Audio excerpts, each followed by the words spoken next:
The ketogenic diet and the plant-based diet actually work harmoniously together. They go hand in hand. I think the biggest issue that we generally face is that both sides don't really want to look at each other properly. You see, keto is misconstrued to be just super high meat intake, and plant-based is misconstrued to be super high starchy intake all the time. The reality is we all need to come to terms with the fact that keto and plant-based can work very well together. And whether you are living a plant-based lifestyle or you just want to give yourself a little bit of a break and reduce your carbon footprint on your own body, there still is a practical application for a plant-based keto diet.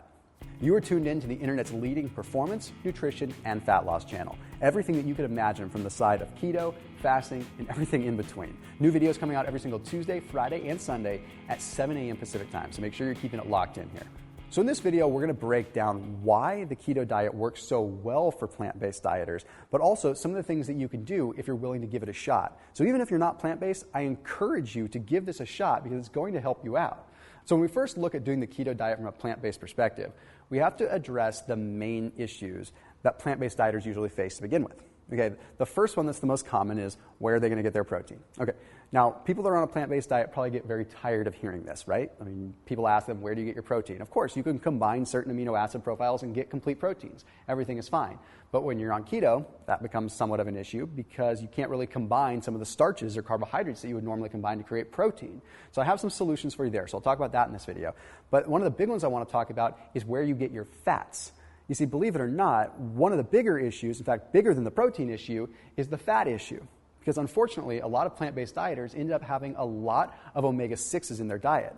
And even the omega-3s they are getting are coming from what's called alpha-linoleic acid, which is an omega that is very hard to convert into the usable form. So let's go ahead and start with the fat discussion, give you some tips on how you can overcome that, but also how a keto diet actually alleviates some of the issues that plant-based dieters might face when it comes down to those omega-3 issues.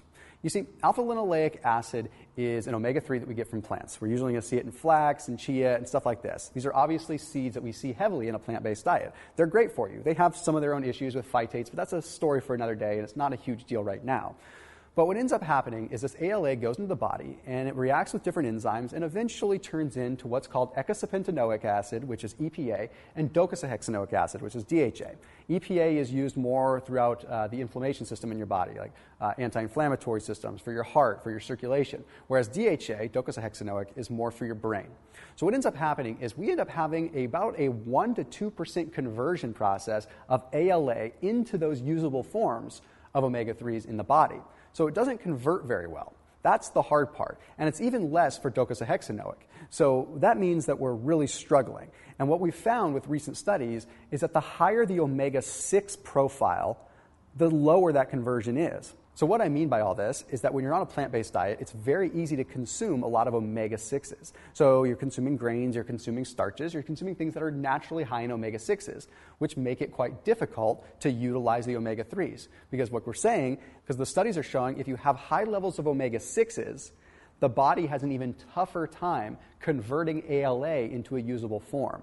In a perfect world, you should be able to consume enough flax and enough chia to at least get by and create enough omega-3s. But the hard part is with the plant-based diet is normally you have a lot of other grains and a lot of omega-6s that are stunting that conversion process. So you're not getting as much omega-3 as you would. So even if you were eating a lot of flax, it's being outweighed by all the grains and the omega-6s. So it's very, very important that you get those omega-3s in, but you have to do them without the omega-6s. So here's where the keto diet comes in. With the keto diet, you naturally eliminate a lot of the omega-6s. You're not consuming the grains, you're not consuming the starches that would be high omega-6. It's just very, very, very important that if you're on a plant-based diet and doing keto, that you do not consume the canola oil, you do not consume the sunflower or the safflower oils. You need to stay away from those. Stay away from the omega-6s and focus on the more neutral oils. Focus on the avocado oils. Focus on the macadamia nut oils. Focus on the coconut oils, things like that, because those are going to put you in balance, and they're going to be a little bit more omega neutral, where you're not going to have a ton of omega-6s. So therefore, the conversion process of the omega-3s that you do consume is a lot more powerful. So by adding extra fats in a neutral way, it means that you can get by with less flax and less chia and be able to have a stronger conversion process. So a keto diet allows the vegan or plant-based dieter to be in a great balance of omega-3 to omega-6 that they would otherwise have a very difficult time doing simply by nature of eating the naturally starchy foods that are going to be part of a plant-based diet. So what we do is we focus more on the healthy fats, and therefore everything falls into alignment. So coconut oil, avocado oil, macadamia nut oil, heavy Brazil nut consumption, things like that, it's going to help you out immensely. Walnut oil is another great one. So now let's touch on the protein for a second, because this is a big one. See, most people get concerned about protein on a plant-based diet, but they're not really savvy with a plant-based diet. They just think that you need a bunch of protein. Well, you still need protein, but one thing that's really cool about the keto diet is that it makes it so that your protein requirements are drastically less, like drastically. So there was actually one study that was published in the Journal of Clinical Investigation that found that test subjects that had beta-hydroxybutyrate in their bloodstream, so those that were doing a keto diet, had between 18 and 41% less leucine oxidation. What does that mean? Leucine is the primary amino acid that is associated with catabolism or muscle breakdown. So that means when you're on a keto diet and you have those ketones present, that your body doesn't burn up as much muscle. Now, additionally, within this study, they also found there was a 5 to 17% increase in leucine synthesis within the skeletal muscle, meaning the protein that was coming in had a higher degree of getting synthesized inside the muscle, meaning you have less muscle breakdown, you have more amino acids available for use. So it means for the plant-based dieter that may face an issue with getting enough protein, they don't really have to worry about it nearly as much on a keto diet. So they don't have to worry about their starches, they don't have to worry about the omega-3 to omega-6 issue, and now they don't really have to worry about how much protein they consume. But there's one other study that even backs this up more. This study was published in the journal Lancet, and it took a look at two groups. Okay, one group of obese individuals consumed 600 calories per day with 34 grams of protein. Another group of obese individuals went on a 14-day therapeutic starvation diet. But what they found is when they were given any oral or intravenous beta-hydroxybutyrate, their urinary nitrogen levels dropped drastically, meaning they weren't breaking down as much protein. If you have high levels of urea nitrogen coming out, then it could mean that you're breaking down protein. So it's slowing down the muscle wasting. So even if you're in a caloric deficit doing vegan keto, you're going to have less likelihood of burning up muscle than you would otherwise. So now that we know we need less protein, where do we go when it comes down to get our protein? Because this is where it can get tough. You can't really combine the starches anymore. Well, the cool thing is you could literally get by with just like 1 to 2 high-quality pea protein shakes per day. See, there's actually a study that was published in the International Society of Sports Nutrition that found that pea protein and whey protein ended up having the same effect on muscle thickness, but they also had the same effect on muscle strength, meaning that pea protein works just as well as whey protein when it comes down to building muscle, preserving muscle, but also when it comes down to building strength. So pretty darn cool stuff. You see, pea protein ends up having enough of the essential amino acids that you need to really get the job done.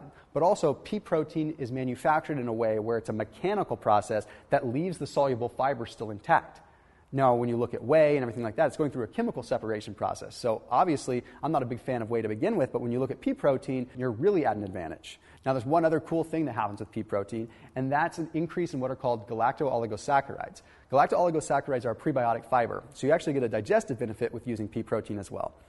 Now, pea protein is great, but you can start combining it with other things. You can start combining it with coconut. You can start combining it with other things that are going to give you the right profile of amino acids, but also the right fats. And that's exactly where Sun Warrior's Warrior Blend comes in. You see, Sun Warrior has it down. They've been doing the plant-based thing for a long time, and they saw that there was a big need in the keto community. So they created a Warrior Blend. Now, this Warrior Blend has actually been around for a while. It's something that I've used for a long time, but they realized that it has some of the nutrients in it that lend itself perfectly to the keto dieter. You see, it utilizes pea protein along with hemp protein, all coming from a very clean organic source, but also some very interesting things. Okay, we've also got organic coconut in there that's going to give you the medium-chain triglycerides that you need. So you have a nice little balance there of proteins and of fats. Every single ingredient is organic, all the way down to the stevia that's used to sweeten it. So again, perfect for the keto dieter. So I highly recommend utilizing the Warrior Blend so that you can get a good balance and well-rounded profile, but best of all, something that actually tastes good. Coming in a chocolate flavor, a mocha flavor, a berry flavor, and a vanilla flavor, it seriously is one of the best treats that you can have when you're on a keto diet, whether you are plant-based or not. So even if you're not doing a plant-based diet currently, I highly recommend that you sub out your whey protein for a pea protein and go with the Warrior Blend. There's a special discount down in the description for everyone that's watching this video. They've been a huge part of this channel, and they are glad to help bring this information to light so that plant-based dieters all around the world that are interested in the keto diet can make it possible. So check them out, get a nice special discount down in the description. Now, some of the other things you might be wondering are, where else can I get my protein? Or are there other things that I need to be concerned with? I think the biggest thing we need to focus on is not getting your protein from heavy soy sources. Okay, in moderation, it's fine. Tempeh patties, okay, or going with like soy chorizo or anything like that, that's going to be fine in small amounts as long as it's organic soy. Okay, it's pretty hard to find organic soy. 99% of the soy out there is heavily genetically modified, which is not a good thing. We're talking like the Monsanto deal here, where it's really just low quality stuff.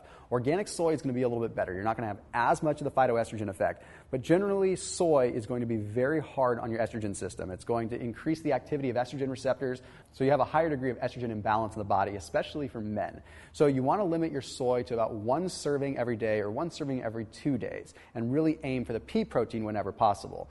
And then when it comes down to getting your fats in, you're going to want to make sure that you focus on the fats that have a little bit of fiber with them too. So one of the things that you can do is go with like macadamia nuts. You can go with Brazil nuts. You can go with walnuts. Try to keep your almonds to a little bit of a minimum, just because the phytic acid is an anti-nutrient and can be pretty hard. Okay, but then we're also going to be looking at seeds, so pumpkin seeds, pepitas, things like that. Sunflower seeds in moderation are really good. Of course, they do have some omega-6s in them, but they have enough of the omega-3s as well that it really puts you in a perfect situation there. So the overall food volume that you'll actually intake on a keto diet is going to be a little bit less. You're not going to consume nearly as much in the way of volume, but you're going to be satiated and you're going to be able to get by without consuming nearly as much protein.